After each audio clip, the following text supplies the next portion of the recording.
Hey everybody, it's me, the Junkman, coming back at you on a Monday for a noon video. And I just want to put it out there to see who remembers burning key cars. Who remember these cars? They were like Hot Wheel cars. Well, actually, they were like Matchbox cars because later Matchbox would make them.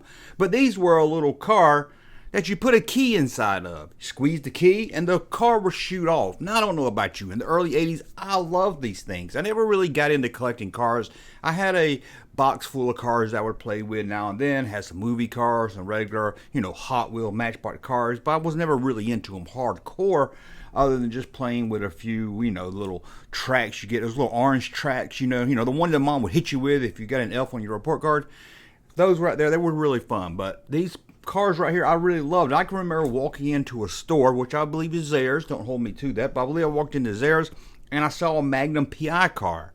Ferrari, Thomas Magnum's car, key car, came with a key. And I can remember being really excited for that and wanting it. I never did get it, and you saw such few Magnum stuff, but I really did want that Magnum car, again, because I didn't see anything Magnum related. I did get the A-Team car, though. I did get the one for the A-Team, and that was pretty cool. You put the key in the back of the car and hit the button and launch it. Now, there were a lot of different toys that launched your car back then in the 80s. But to have a key that looked like it went with the car and you stick the key in it, hey, that was pretty awesome. Now, I'm sure all these keys were the same. I'm sure if you had a key for a Knight Rider car and a key for the A-Team car, same key would work, but they did paint them different, at least at the beginning, to make them different.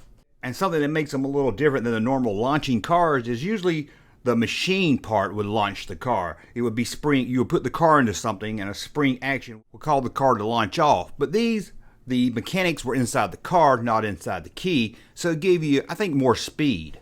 All you had to do is squeeze the key, and when you let go of that key, it would release the spring inside the car. Now, going back to the A-Team car, for some reason I can remember as a kid thinking it just looked odd. I loved it. It did say the A-Team on it, which seems a little odd if you're hiding from the government to have a van that says the A-Team. But it kind of looked like, I don't know, looks like a Bronco truck or something. It didn't really look like a van, at least not the van on the show. I almost got the feeling, even as a kid, that they just took some car they had in the warehouse, modified it, and put the A-Team on it. And a few of those cars seemed like that also. Now, if I can remember correctly, all the cars did have a die-cast chassis on the car, a plastic body with, of course, the spring-loading mechanism inside. And I remember they had rubber bumpers, which I thought was cool at the time. This is in case you hit a wall or something. It's less chance you're going to peel the paint off the wall than your mom's going to get that orange track and beat you with it. And the car didn't get damaged as much from hitting stuff. The tires on the car were rubber. I don't know why I always like that, too. I always loved when the car toy had rubber tires. And most of them, I'm not sure if all of them, but I think they all had tinted windows so you couldn't see inside. You couldn't see the spring action on the inside. Now, at first, these were made by a toy company called Kidco. Kidco. Hope I said that right. Kidco. And they released burning key cars. And this was a toy company owned by Universal Toy Group. And they made these burning key cars from 1980 to about 1984, 85, somewhere between there. That was until Universal Toy Group bought Matchbox brand. Then the burning key cars got released under the Matchbox name, even if you could still find the Kidco stamp on the bottom of the car.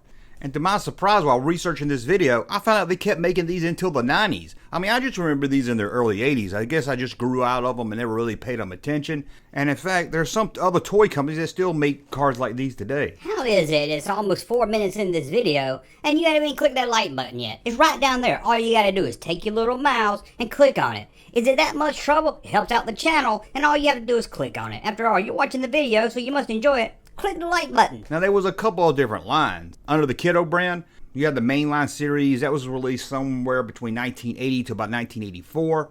And around 1983, 1984, you had the Demolition series. Always cool. You can make cars bump into each other. That was a lot of fun.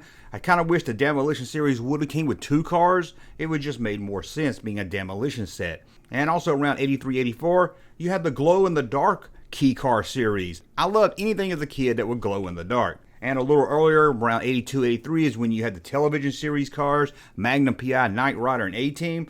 I wish they did more with this TV or movie line. Could have done a lot of cool things. Would it have been awesome to have a land speeder key car? And then in 1986, Matchbox took over. The only thing that Matchbox really changed with these cars, which is kind of disappointed, is that it got cheap with the keys and started just releasing the same key with every car. Now again, like I said, these keys wasn't specially made for each car, but under the Kidco company brand, they would match the key with the car. It's like these keys, you would match the cars. It just made it a little bit more fun, I think.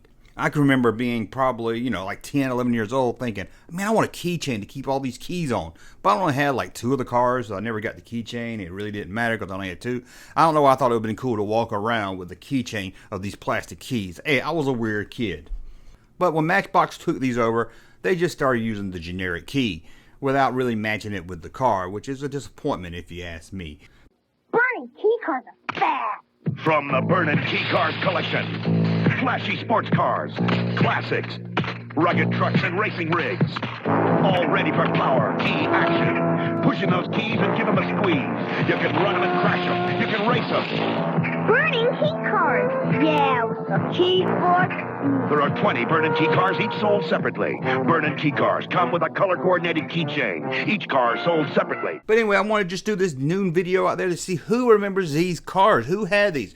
Who loved them as a kid? Did anybody love them as much as I did? Again, I only had a couple. I wish as a kid now I bought them all. I don't know. I love the ones I had. Why I didn't keep buying them. I buy more to have them all. I'm not really sure. I guess I was just happy with the 2 I had, and that was enough. But I really like these. The spring action was great. Seems you got a lot of speed on it compared to most stuff at the time. So I'm just curious what you guys think out there.